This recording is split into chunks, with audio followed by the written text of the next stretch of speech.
Hello and welcome back to another day in the arena. It's me, it's CGB, and today in the arena it's the return of the Young CGB series, where we take a free-to-play account from scratch, build decks and play games, and try to give those of you on a limited or non-existent budget a path to play good, solid, competitive Magic the Gathering. Now, here we are. We start off in the tutorial. I'm going to skip the tutorial. If you haven't played Magic before, you definitely should, but if you're familiar with how Magic works, you don't need to do the tutorial. And I've done it before. If you want to see me do it in a different video, look up the past Young CGB episode 1s. However, some of you don't need exactly to be told how to play Magic, so go into View Account and hit Skip Tutorial. Boom. Turn 1 kill. Exactly what we're looking for. So how is the Young CGB series going to work? I'm going to try to make a video for this series once or twice a week. For those of you looking for the spikier, more completed deck version, you'll still get a lot of content each week, and I'm only going to do this for probably 5 weeks at the most, maybe even less than that, pretty much until I think that you have a good footing in the game. And you can change it whenever you want. Yeah, I like going with the Johnny. Good to see you, my friend. It's good to see you too, homie. Whoa. This is your level. Play more games to level up and unlock more stuff. Ooh, I love stuff. I love stuff. With me to start. Ooh, we get to play with Sparky? Ready? No, I'm not ready. So I've got some tricks to show you right off the bat before we even get into this kind of stuff. First thing that I'm going to do is go play with my settings. My graphics on low, I think that's about right. It makes it easier for recording. I don't have the most beautiful of computers. Audio, that's actually where I want it to be. I usually lower my sound effects a bit because it comes through pretty high, and I lower my ambience quite a bit because I just don't like that swirling background noise. Actually, I think those came over from my other account. But anyway, some people have asked me in the past to see my settings, so there you go. Next thing I'm going to do is get my free stuff. I'm going to get my value, my friends. Very important to get your value as a free-to-play player. So, first code, Play War Spark. Boom, free boosters. Did it, claim that stuff. Second code, we'll see if this still works. Boom. Free boosters for Play Ravnica. Claim that. Finally, Play Allegiance. Boom.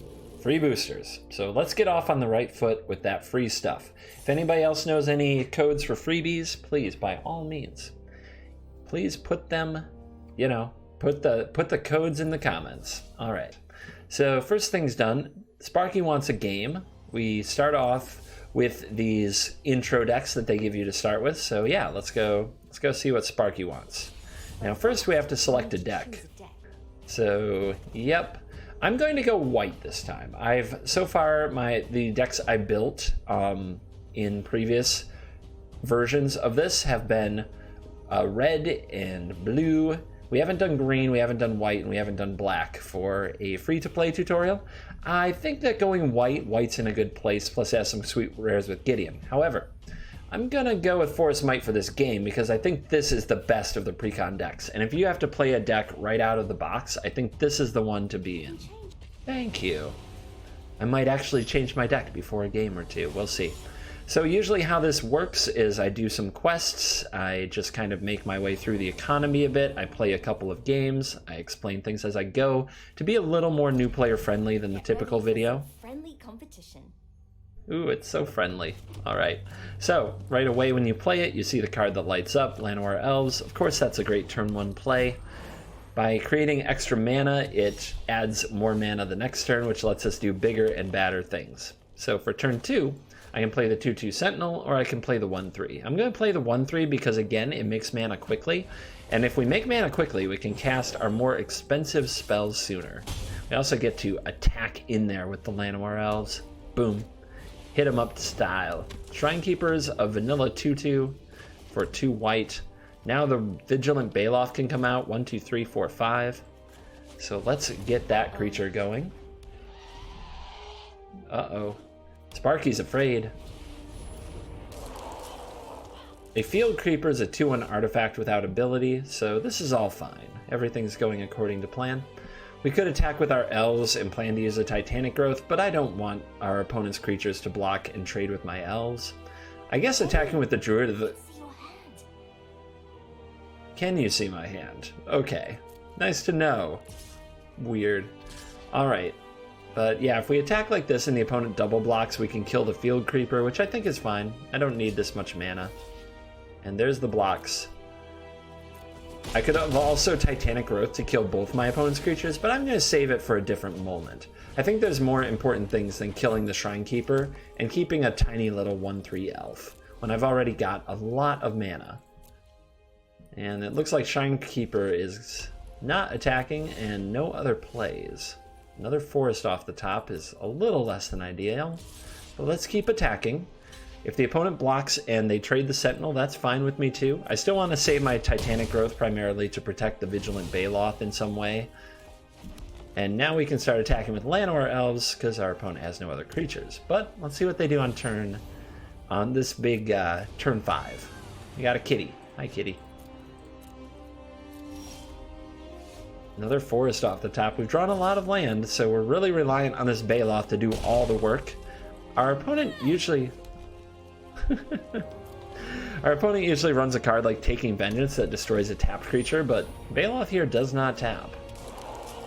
Alright, here, Field Creeper returns. Our opponent's showing off their pile of vanilla. So since they're at 4, we could Rabid Bite. We can start getting an extra damage in with the elves, I suppose.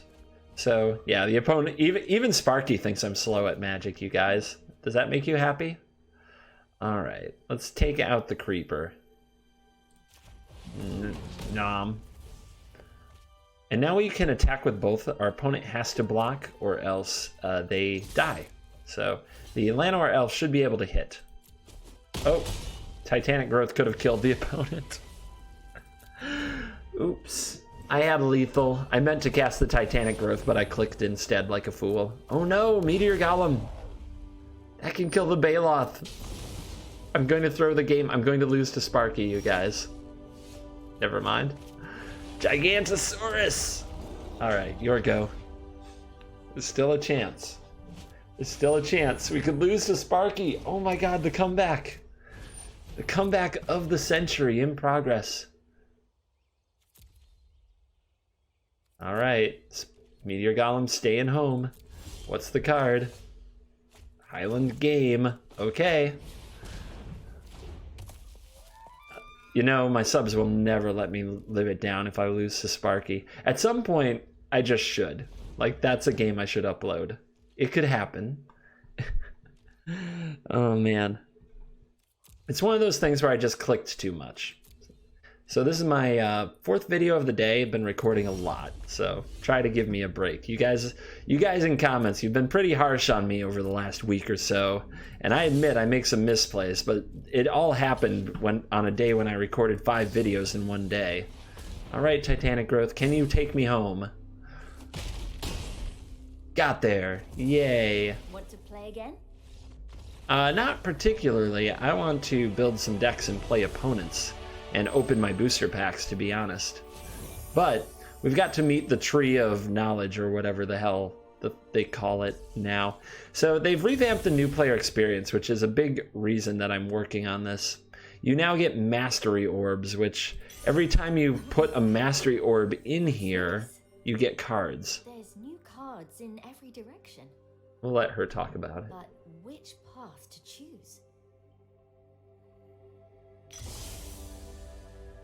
Alright, so we get a Rampaging Brontodon, which is +1/+1 till end of turn for each land you control, 7/7 trample. Pretty bomb sauce. We also have this upgrade deck option where it just puts this in the deck, I believe. Yeah, that's how that works. One step closer to becoming the best. One step Progressing closer. like this, and pretty soon you'll be ready for anything. Oh yeah, we'll be so ready. So I like the outside because you can see the Selesnya, the Azorius, like the guilds along the outside as well. And just every spot that you fill in, you get a new deck. Like up here you get decks, and here you get cards. And it's just, it's a pretty cool progression. Like I said, we're going to work on white today. So I'm going to take this and I'm going to fill it in here. Oh wait, I guess I have to unlock this first by winning a game with the white deck before I can do that. Yeah, I should have played the white deck first. Oopsie daisy. We could go green instead, but I just had white in mind. I've been itching to do white. I don't know. Now that I'm here, I already am on the green path. Yeah, let's push the green path. Why not? We haven't done mono green yet. Let's audible. Let's be flexible. So there you go. We unlock, they even give it the name Stompy, and they give us some Llanowar Elves, Blanchwood Armor, and Prodigious Growth that we can throw in the deck. And I'm curious if they're going to give us more than 60 cards. Once we get here, we get this set of cards. Once we get here, we get this set of cards. Once we get here, we get some shiny Llanowar Elves. And then once we get out here, we can like branch out into other colors like green red and green white. All right. So I'm sure there are some people who have completely optimized how to get through the mastery tree. I'm going to be working my way through it. You'll get another one every day. So let's talk about quests Extra rewards for daily in a and minute. weekly ones too. Golly, there's just so much to look forward to. All right, so I re-roll my 500 quests hoping to hit a 750 just about every time. And now we're on white and blue spells, which I'm going to have to work on that quest apart from working on my green deck, because it does require that we cast blue and white spells. So that's going to be a tricky one. I wonder if I should work on that quest today. Well, I know what I should do first. Let's open our packs and start building our decks. So we've got these Guilds of Ravnica packs, these Ravnica Allegiance packs, and these War of the Spark packs from using the play codes, which I showed not that long ago. So make sure you pick up those codes. And here we go. We got some cards, some good red stuff. Our rare is a Pelt Collector. That goes in our green deck. That's fabulous. And we got our first wild card, so we can start crafting some stuff. In fact, to start out, we have no wild cards at all, so opening packs is how you get more wild cards. So get used to opening packs when you can. There's a Citywide Bust. It's a white card. It's okay. It's not the worst card. Ravnica is also kind of tricky for monocolor decks to get into because they have so many dual color cards that your monocolor decks don't get a ton of bonuses. So that's just something we have to work through. That's life on Ravnica. Next up, I'll clear the stage. A little black removal spell. Regenesis gets 2 things back. Territorial Boar isn't the worst 2-drop to play. And we open a Bedeck Bedevil, which good for a black deck, good for a red deck, and good for a red-black deck. Some sweet removal there. Next up, we've got an uncommon, we've got a common, and we just got our first rare wild card added to the mix. And there's a Nikia of the Old Ways. Now we open this, and we get to see some of the other cards we've got going on. Lumbering Battlement. It's an interesting card. We might play it in a deck at some point, but right now, we'll take that. War of the Spark. This is the hot new expansion. We've got a Gideon's Triumph, which can go very well with our white deck, have some removal, as well as a Gideon's Sacrifice, which can be a neat combat trick. The rest of these are just kind of okay. People, not so much. Vivian, Champion of the Wilds, goes in our green deck, though, and is going to be a really sweet one. We'll get into exactly all it does in gameplay. Right now, you can read it, you can pause and read it, or you can jump back into it. I don't want to spend too much time reading the cards for these videos. When you're a new player, you should read every card. You should learn to take your time on that. But for video content, that can take a very long time. The Wanderer, the Shadow Mage, some interesting Planeswalkers. Let's see what our rare is. Perihelion! So much mana. It's probably not the greatest thing to open early. The Plating, the Pridemate, a Charmed Stray, and Command the Dreadhorde. Kind of a spicy rare combo type thing. There we go. Now we need gold to get more packs, and to do that we have to play games and win stuff. So let's go play some more. We've got this blue-white thing to complete. I wonder if playing against Sparky allows you to complete quests, because playing our blue-white against other opponents is probably going to get us wrecked, to be honest. But yeah, let's work on our gold. So the first thing we're gonna have to do is pick a deck. We can play mono blue, or we can play mono white, or we can just edit them and add new cards based on what we opened. Let's go ahead and grab the white deck. And let's see if there's any cards that really fit in here. Healer's Hawk is a very good cheap white card that makes a lot of sense. Hazard Marshal is a similar type cheap white card if we're going for cheap white creatures that we can put in the deck, and a Johnny's Pridemate plays right into the theme.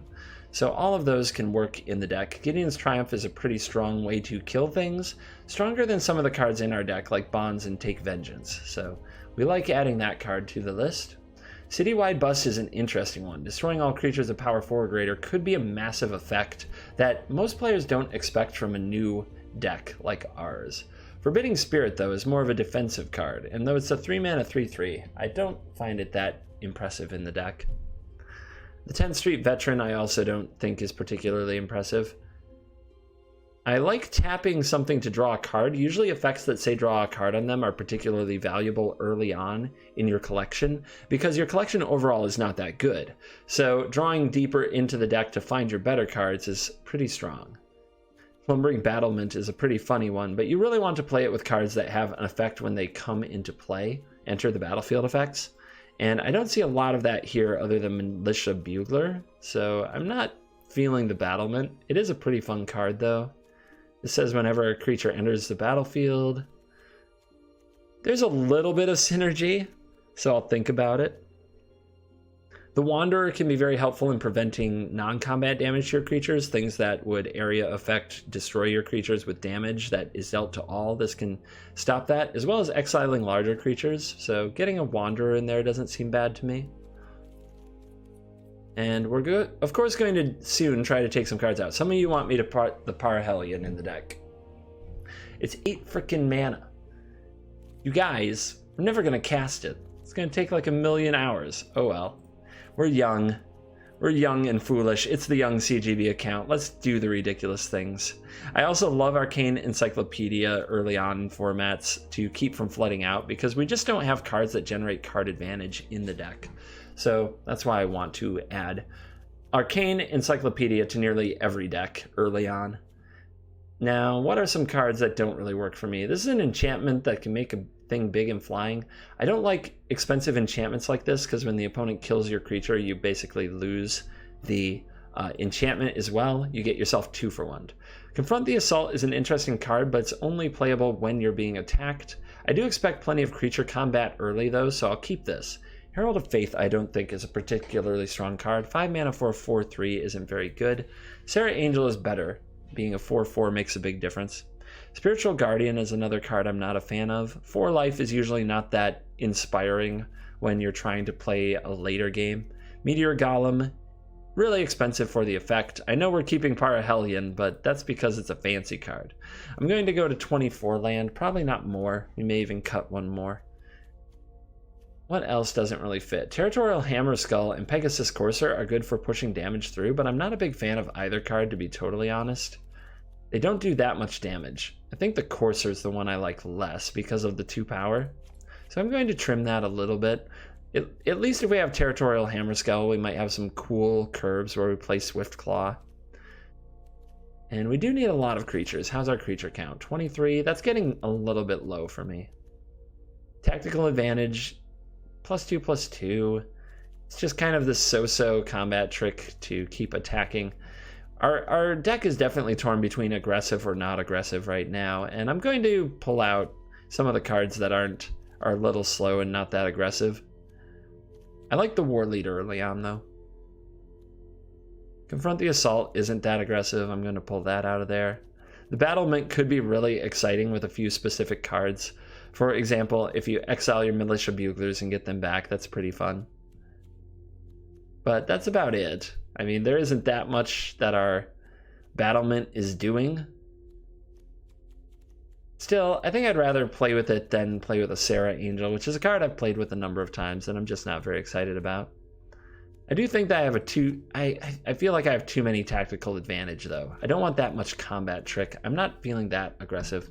So I'll keep some Angels in the deck instead because I think they're a bit more powerful than that. And we need some Angels to crew our Parhelion, which is a crew 4 to make more Angels. So let's try it with this deck and use this to get our 750 gold quest completed. I'm going to go out and play some opponents instead of Sparky, which is okay. If we lose because our deck is very new, that's not the end of the world. And who knows, maybe we'll win. Weirder things have happened. The matchmaker does take into account both your rank and your strength of deck, like how rare and how many rares and mythics and stuff you have in your deck and how powerful those cards are. So when keep that in mind. They usually won't pair you up against the absolute worst thing possible right away. I'm going to play the Swiftclaw because the Swiftclaw can pair off with the Novice Knight. This is a defender. If it gets enchanted or equipped, it can attack, but right now it's not doing anything. And our opponent goes straight to a Knight's Pledge, which makes it into a 4/5 that can attack. And on turn 2, that's really good. The opponent didn't attack, though. Okay. That's alright. We were going to drop a Bonds on it anyway. They missed out on 4 damage. And that is the reason I avoid auras that only pump, like Knight's Pledge, because then when the opponent plays something that neutralizes them, they don't do anything. On the other hand, the opponent one-upped us with a rare, Knight of Autumn, to destroy the Luminous Bonds, so they can get back to attacking us with their Novice. We have the answer again. We'll see if the opponent can continue to one-up us today. I don't think I want to attack with the Swiftclaw and trade it for a 2/1. That doesn't seem like a good use of the card for me. And there is the Parhelion Patrol. Well, that's kind of funny because we hope to play the Parhelion itself. But it's a 2/3 Flying Vigilance Mentor, so it can put a token on other things, although nothing here can be mentored at this time. So what do we need to do? We have a few options. If I play this card, we can start counterattacking through the Knight of Autumn, which I think I like. Although the Vigilance on the Patrol makes it tough, but it does require our opponent to play a card here to keep pace. If they miss a turn in playing something relative, we can probably attack next turn. The Patrol can't kill the Territorial on its own. And we drew out a Hieromancer's Cage. That will remove the Patrol until we can remove the Cage, which I don't know if my deck is particularly good at. Hey, another Hammer Skull. Keep it coming. And the more spells we play, the closer we get to completing our 750 gold quest. We use the gold to buy packs. We open the packs, we get wild cards, we continue to build up our deck. And our opponent passes and doesn't attack. Makes me wonder if they have Settle the Wreckage or something obnoxious. It's a risky attack, but I'm going to take it because I want to continue to force my opponent to make plays. I'm going to tap the Knight of Autumn. Because I don't want the Knight of Autumn to trade for this. The 3/1 for a 2/1 is a good deal. There's the Settle. That's good, though, because it lets us play our Inspiring Commander. Settle exiles both of our creatures. We can go get some land. So I'm going to play the Commander next turn and hope to gain life and draw cards. Drawing cards can help us get further ahead in the game. Wow. Our opponent with rare mythic against our pretty much one rare deck so far in Inspiring Commander. I don't know if Commander can save us this time. I just don't know if that's going to work out. Opponent with a really good draw. Alright, here's the Commander. If the opponent doesn't remove it, we get to untap, draw a bunch of cards, gain some life. But our opponent's going to be attacking us for lethal, actually, if they plus the Ajani correctly, so we don't have really a chance. Our plan didn't work out.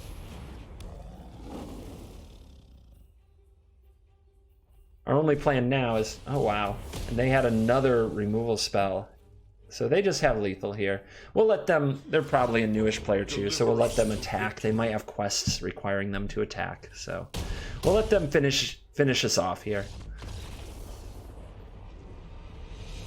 And that was an absolute steamrolling. Welcome to Magic, noob. But hey, we still got an orb for our mastery tree for some reason, and we got a white card, so yay. Throw that in the deck. How are we doing on quests? Alright, 6. We got a long way to go on the quests. No, I want to play. I don't need no practice. We talking about practice?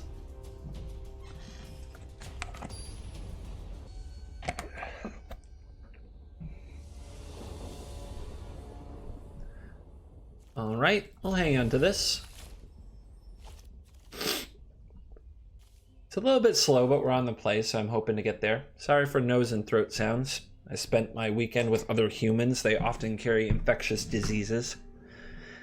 Reasons to never leave your house. Our opponent's mulling to 6. They're going to keep on top, so hopefully their hand plays out okay, so we have a good game. Island to plains. All right. This would have been a nice-ish draw near the end of the last game.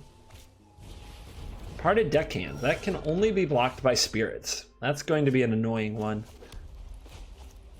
Let's get the Bugler going. See if we can find something else that's good. Bugler into Bugler is never too bad. Make sure that you have a lot of creatures to play. So we haven't used our wild cards to craft anything yet. I'm going to try to craft up either a good white deck or a good green deck. I know I teeter-tottered in the video. I'm still not sure which I'm going to go to. It might matter what we open in a pack or two, which direction we want to tilt. But we'll make a good mono white deck or a good mono green deck, and we'll use our rare wild cards to build that up. I'm not as interested in using those cards now. I don't think our opponent read the Departed Deckhand. If they had, they'd realize I could not block it. It's possible they plan to block the Bugler, but I'm okay with that. The Bugler dying doesn't bother me. It already drew me another Bugler. So we're going to attack with Vigilance and see if the opponent wants to block with their Deckhand and something else. Very important as a new player, if you are a new player watching this who's not as familiar with Magic, that you read the cards. Every card has a different effect. If you just size this up by its power and toughness, and don't read the part that it can't be blocked except by spirits, you're missing out on a huge part of what the card does. Let's play another Bugler, see what else we can find. I usually like getting my options together before choosing to deploy things, even though I could have cast, say, a Healer's Hawk that turn. Now we have a Drill Master and a Healer's Hawk, which can be pretty good. Our opponent with all blue mana so far looks like they're on the mono blue deck. I'm not sure who's favored. Sleep will knock out our Buglers for a turn or two. This will let our opponent get a few attacks in. A 4th land. So we have Drill Master and Hawk that we can play. We have Citywide Bust that we can play, but it won't kill anything our opponent has. They're too small. I like playing the War Leader. We'll see if our opponent has a way to remove the War Leader or somehow get around it. But as it is right now, it's the biggest creature out there. And it makes 2 lifelink creatures when it attacks, which can help you win a race because lifelink heals you while dealing damage at the same time. Here's Befuddle, which lets our opponent draw a card and makes this an 0-4 until end of turn, which lets them attack with more things.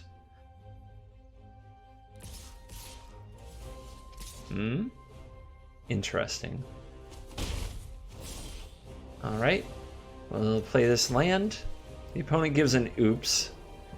Could be a trap of some nature, but I'm going to run into it. I think after I attack, my play will be Sarah Angel, just to take over the sky and put out the biggest threat that I can.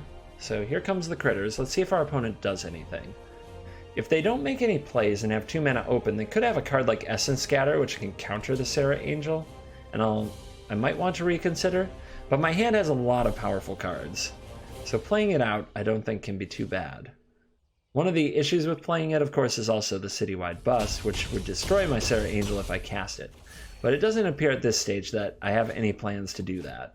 So, Sarah Angel, 4/4 Vigilant Flyer. And our opponent is looking very overwhelmed here early in the game. And remember, our goal also is to cast as many white spells as possible to complete our quest. So, probably next turn I'll cast cheaper cards instead of the 1 per turn thing. Often you want to cast your most expensive card each turn when you can. It's known as being mana efficient. It's not always correct, but when other things are considered equal, it is correct. Water Knot. That will tap down the Angel and it won't untap. So it basically neutralizes the Angel for now. But our opponent still doesn't have great attacks. They do have to be ready to block. They're sending the Thopter anyway. How bold. Maybe, maybe not. Maybe they have a quest that requires them to attack. That happens as well. Luminous Bonds. Alright, so if we use Luminous Bonds and we target the deck hand. It will die whether this resolves or not. Then the opponent has one creature that can block the War Leader, and they would take 1, 2, 3, 4, 5, 6, 7, 8. So that sounds like a great plan. Lethal, good plan. We'll also play the Drill Master. Again, our quest is to cast spells, so we're casting as many as we can. And now we attack with all the things, and that will do it.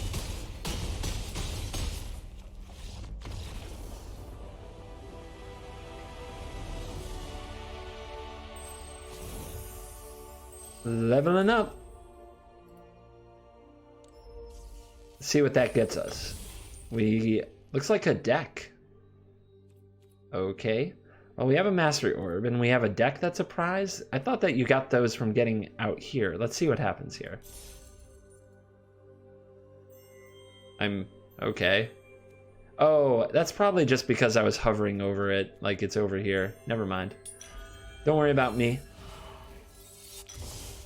Mastery Orb. More bonds, more angel. Ajani's influence. 2+1/+1 counters on target creature. Look at the top 5 cards of your library. Reveal a white card and put it into your hand. Fun. Alright, let's upgrade the deck a bit. Now, I want to see if it takes cards out of the deck for you, because it's a good idea to keep your deck at 60 cards. If you have your best cards in the deck, you'll draw them. And it looks like the opponent made some... It looks like the deck builder made some changes to our deck. It took out our Swift Claws, and it took out a Daybreak Chaplain to put in the new cards. So it's making some edits on its own. Now, I'm not usually one to trust the edits that a computer wants to take against me. I'm usually one to make some changes for myself, but all right. Because we've already played with the deck today, we'll give them the benefit of the doubt here. All right, give them the benefit of the doubt. And ooh, they unlocked our traditional ranked and traditional play modes, our advanced modes. Each one is different. There we This go. will let you toggle on all events. Let's try to finish another quest. Sure. They're like, here's this stuff. Let's do a quest. Keep an eye out for new ones. Let's Want to learn more? I mean, I don't really want to dive into ranked yet. I'm not a fan of the deck yet. And when I do play ranked, there's something about it that even when it doesn't matter and I have nothing to lose, automatically makes me try harder. Also, the opponents tend to vary pretty wildly. Let's jump into regular play. Let's continue to work on our 30 blue or white spells. And we'll call that today's goal. If we get to our 30 spells, we'll throw that 750 gold into the bank, and then we'll have some things to open, and we'll work on our first competitive ranked deck, probably in the next Young CGB video. Which, again, don't expect more than 1 a week. If you get 2 a week, consider it bonus. Don't expect too much of these videos. I have a lot of constructed decks on the other account that I want to play. I've been really behind in my Magic brewing and playing, so spending a lot of time on the free-to-play videos isn't really where my goal is, but I wanted to showcase the new progression system and give, of course, resources to people starting up the game. And I know some of you enjoy this. Some of you, for whatever reason, really enjoy seeing me mess around with basically a pile of limited cards. I see your feedback. So I like leading with the Chaplain. The Drill Master has an ETB, enters the battlefield ability, that can pump another creature. We basically miss out on that because it only lasts till end of turn. So we miss out of that if we play it too early. So I'm going with the Chaplain. I like how I'm already almost playing a more mono-white control deck. It's far less aggressive and far more play big angels. But you go in the direction the cards offer you. Black-red for the opponent. They're already on a 2-color list, and they have a Goblin Instigator, which is 2 1/1s. That's not very good against the Chaplain, thankfully. We'll get the Arcane Encyclopedia down. I like starting to draw extra cards as soon as possible, rather than playing a 2-1 that doesn't really attack or block well against our opponent. And yep, the opponent just says go. They don't have good attacks, so I'll say go as well. And keep getting Arcane Encyclopedia ready. Here's Doom to center. I like using the Arcane Encyclopedia on my opponent's end step. It lets me hold up instants, things that could affect the game, to the last possible moment. It also makes your opponent wonder what the hell you're up to. So, Lumbering Battlements here. We could play the Drill Master, pump the Chaplain, and attack to gain 3 life, but then our opponent just turns around and attacks us and we take damage, so it's not great. We could play it just to have it on the battlefield to make our battlement better. We could also run out our battlement and have a 6/6 right away. It's all fine. I think I like the Drill Master, but I don't think I like attacking, which is kind of a waste of the Drill Master's ability, but hey. We got another creature on the battlefield. It can make our battlement bigger very soon. Like I said, new players, read the cards. +2/+2 for each card exiled with it. So we can have like an 8/9 battlement next turn, which is a really huge thing. Our opponent may not care. They have a bunch of little blockers that can be very obnoxious. But you have to start getting through them some point. We're probably better off trying to get through them in the air, to be honest. So maybe the battlement isn't a good play. The opponent's going to attack. I'll trade. Not trade, but I'll let my opponent turn their Doom Dissenter into a 2/2 zombie. Whenever this creature dies, you gain a zombie. But I gained a life from the exchange, so I'm okay with that. You have to deal with those zombies eventually anyway. There's a flyer. So I like getting the flyer online. One good way to beat a bunch of these tiny creatures on the battlefield that can block this forever and ever, it seems like, is to go over the top of them. So I'll play the flyer, and we'll start getting damage in the air. A little bit of life total pressure can go a long way. Ooh, it's a mythic. Kindling Phoenix is so good too. When it dies, create a 0/1 red elemental creature token, and then you sacrifice that token on the next upkeep, and Phoenix comes back. So it's very hard to kill. We have Luminous Bonds in our deck, which can be good against the Phoenix, but our opponent's probably running a sacrifice deck, which means that they can remove the Luminous Bonds as well. We need a way to exile the Phoenix, or go over the top of the Phoenix. There's the Luminous Bonds. Let's go ahead and play it and make our opponent use a sacrifice effect. For now, the Phoenix can't attack or block, so we can get some more damage in with our Griffin. Hiya! And we leave up the mana to keep drawing cards with the Encyclopedia, because the more cards we draw, the more we might find our good stuff. Oh my goodness. So Siege Gang Commander is a wonderful card that creates goblins and then throws them at your things, and that's going to be a very hard card to beat. So let's draw with the Encyclopedia. Starting to get a little tilty in here. Inspiring Commander can be very good though, and combined with the Battlement might do some really nice stuff. The problem is a Siege Gang Commander potentially killing my creature. It also, the citywide bust ain't looking great. Still, our opponent has to use mana and sacrifice goblins to use the commander. I could play this, but the opponent can kill it by sacrificing 2 goblins. But I think I may as well. I can draw a card with it right now and gain a life by playing another Griffin. So I'm going to do that again instead of using the battlement. We'll see how that goes. We have a nice combo here with Take Vengeance, which destroys a tapped creature, and Topple the Statue, which taps a permanent and draws a card. So if the Siege Gang doesn't attack, we can here tap it and then destroy it and get rid of the thing that lets our opponent throw their goblins around and kill our stuff. And the opponent is going to, their plan is to kill their own Phoenix to unlock it from Luminous Bonds, which is a pretty good plan. But if they leave me with my Inspiring Commander, I'm going to be very happy.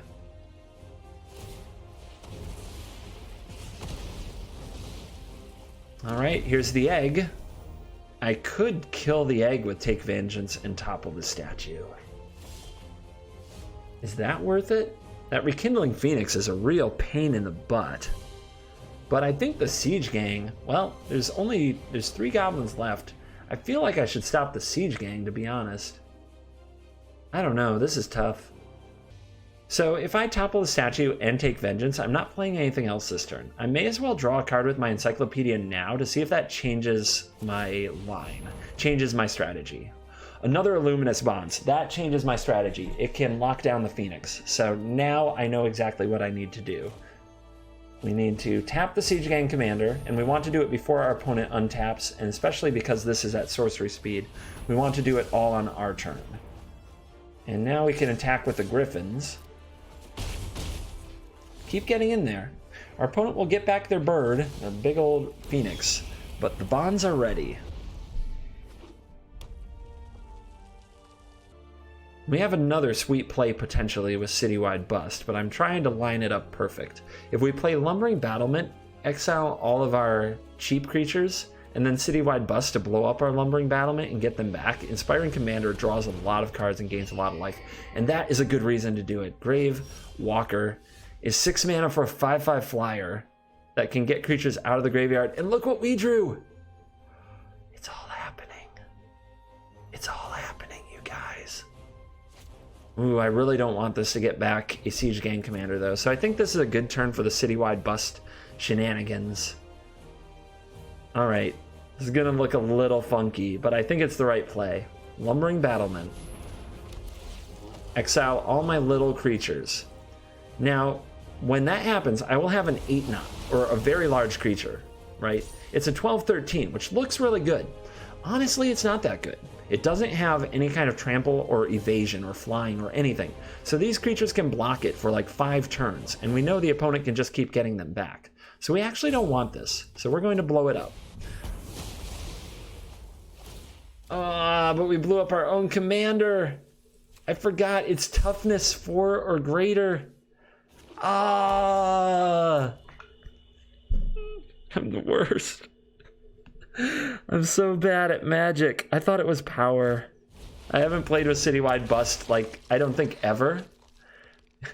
And it's toughness 4 or greater. When I say new players should read the cards, I mean all players should read the cards. F's in the chat. Oh, sacrifice me to the gods of Magic. No! And now our opponent uses Gravedigger to get back Siege Gang. Things get worse. Here comes the Phoenix. We're down to 18. All right, we get a counterattack, but we also can play this. And let's send in these Griffins, I think. Get the opponent down even lower. They can turn around and counterattack us really harshly, actually. So maybe I don't want that, because if this lives, I should win the game. But this is so close to lethal next turn. If the opponent blocks here, they still die to it. Yeah, let's get the damage in, because I think we can win the game next turn with the Parhelion. We just need a crew 4, and we have a Serra Angel in hand ready to go. Whenever it attacks, create 2 4/4 angel creature tokens with flying and vigilance that are attacking. This is a big turn. Let's see how the opponent wants to do it. They played a Siege Gang Commander. They made a whole bunch of little goblins. They're killing off my Griffins. They go after one of my Griffins, which is the right play, I think. I want to make this very hard to crew. All right, we play Serra Angel. Remember, our job is to play spells for our quest, so I'm also going to play the Luminous Bonds, even though it's a little BM-y, because this is lethal all on its own. Bring out the Parhelion.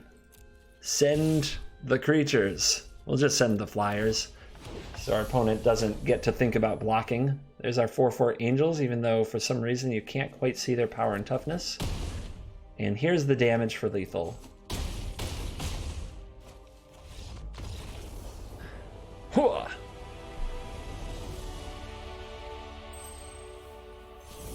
Level up. Leveling up.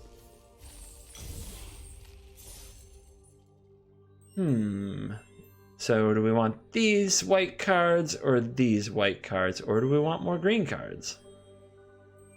We'll keep moving the white thing. It's going well for us today. I like having Baffling End. I like Removal. I like Militia Bugler. This is more value and a bigger bomb, so I like this one better. Cards! We'll upgrade the deck. We'll trust whatever the hell the deck building algorithm is to make some changes. Just don't take out my Arcane Encyclopedia, darn it. Ooh, look at this. When we get enough EXP, we get gold. We get 1,000 gold, potentially. All right, let's go get some EXP. We're almost through our quest, which is probably where we're going to call it for today. So let's see what we find in our next game.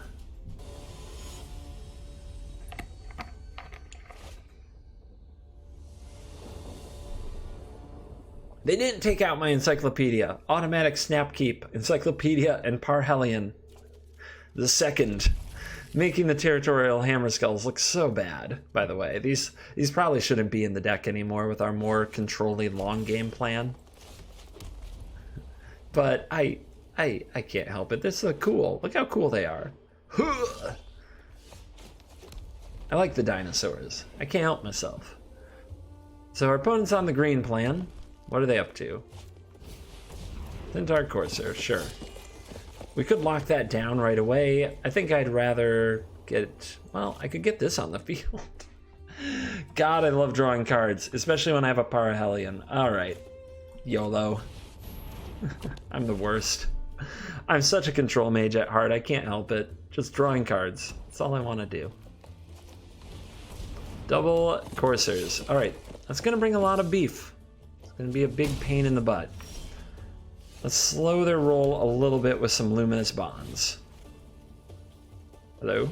Thought I clicked there. Alright. Let's slow down the pain. We have a Take Vengeance that we could have also used, but I can also use that this next turn too if I draw land, so that I can do multiple things in one turn. Double spelling, cast Take Vengeance and cast O Hammerskull, or cast Take Vengeance and draw a card. And we did draw the land. So let's take that Vengeance. Slow that beat down, man. Slow it down. We could also get our Hammerskull online, but I'm going to draw cards instead, because my plan is to get enough lands to play Parhelion and let that win the game. That's my big trick. I'm going to draw enough land to let Parhelion win the game. So the opponent with a Green Seeker, they've also got a Druid. They can still attack for a little bit of damage here if they want. Just one. Unless they want to use a Titanic Growth and hit me really hard. Here it comes. 13. Alright, draw that card.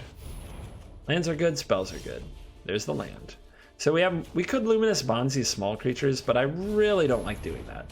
Save your Luminous Bonds. Save your cards that remove stuff for big threats.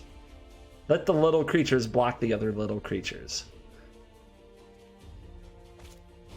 Vigilant Baloth is an example of a card we will probably have to hit with a Luminous Bonds. That body is huge. And to the end of combat. Okay. Our opponent choosing not to attack and get an extra damage in, meaning they probably plan to use the Dryad Greenseeker ability to draw a land. Drawing cards matters. Old school, taking it back to Magic's roots. The person who draws the most cards usually can win. They just have the most options. They do the most things. Here's another Luminous Bonds for the Baloth.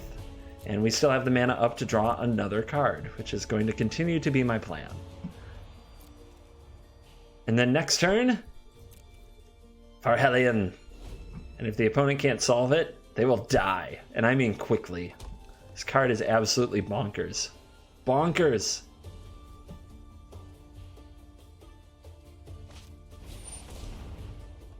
Galta. That's going to need a Luminous Bonds too. That is a 12-12 trample. Holy crap. Clash of the Heavyweights. I guess I don't get to play Parhelion next turn. I have to stop the Galta from killing me. The Territorial Hammerskull is getting bitten by the Centaur Corsair, who, despite its bonds, can still get rabid. And what's going to happen now? Maybe some attacks? Yep. A little bit of damage coming through. Me, I'll keep drawing cards so that I have all the right answers when I need them. Topple the statue. I can tap the Galta and keep it from attacking. But playing Parhelion here means I lose to the Galta, so it's not a good plan. Let's go ahead and throw the bonds on there. Now the opponent might have a way to take the bonds off, which would let them attack for lethal, which is why I'm going to hold up Topple the Statue. And drawing a card instead of playing the Hammerskull, which at this point, I'm sure some people are like, play your darn creatures, CGB. What is your problem?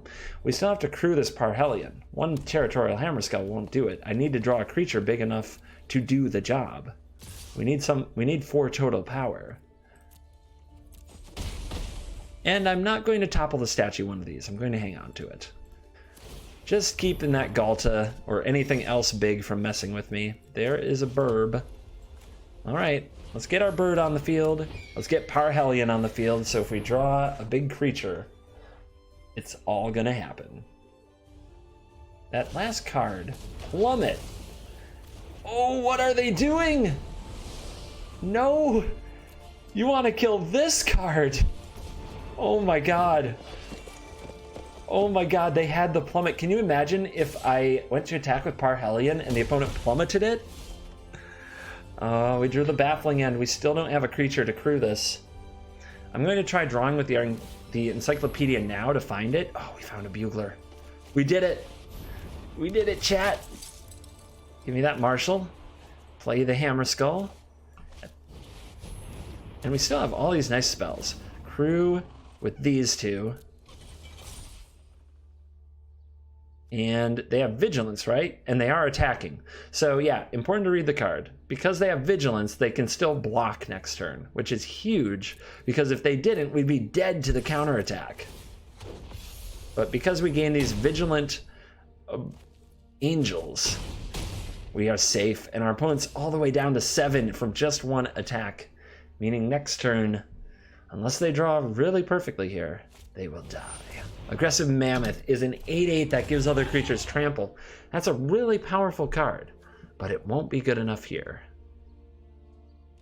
Parhelion, doing the work. Well, the opponent does not attack. Remember, our quest is to play spells. I do think we've played enough, but I'm going to play my spells. Even though it looks a little BM-y, it's part of my quest. And if I play out my stuff, I'll make sure I complete my quest. Exile your Courser. Tap your Mammoth. Take vengeance upon it. Just show off all the weird ways that I can kill things with my deck. Angelic Guardian is 6 mana, so we can't play that this turn. Now this is pretty BM-y, activating the Parhelion, but I don't get to activate Parhelion very many times. So we're doing it. And hopefully, you know, our opponent's still here. They're being a good sport about it all. And we're putting on a good show for the viewers at home to witness the power of the ultimate mothership. And that's the game.